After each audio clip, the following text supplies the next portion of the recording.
যা দর্শক আপনারা দেখতে পাচ্ছেন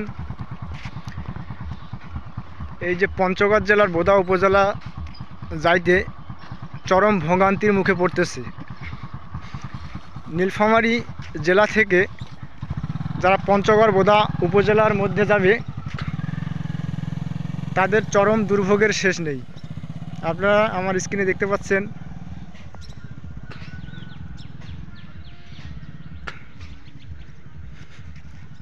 এখানে একটা মোটরসাইকেল পার হতে 40 থেকে 50 টাকা করে দিতে হয়। তাহলে আপনারা চিন্তা করে দেখেন কত বেশি টাকা এখানে টোল দিতে হচ্ছে।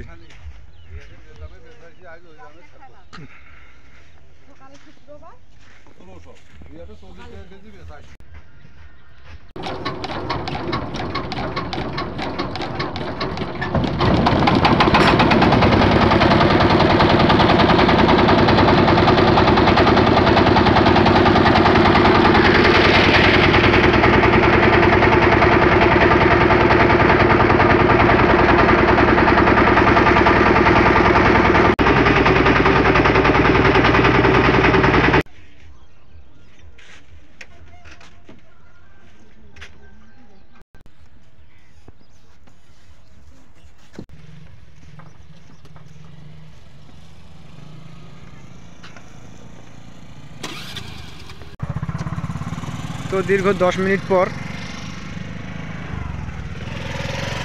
জয়গঞ্জ ঘাট থেকে আমরা বের হয়ে আসলাম।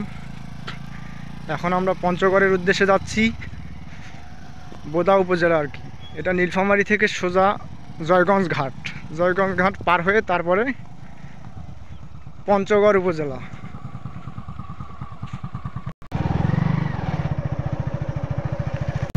পঞ্চগড়ের লোকজন আমরা জানতাম খুবই দরিদ্র, আসলেই কিন্তু এদিকের লোকজন খুব দারিদ্র্যের সীমায় বসবাস করতেছে। এইদিকে কি বলবো, সরকারের কোনো অনুদান নাই, এদিকে কোনো উন্নয়ন নাই, এদিকের কোনো কি বাড়িঘরের কোনো উন্নয়ন নাই। আপনারা আসতে দেখতে পারবেন।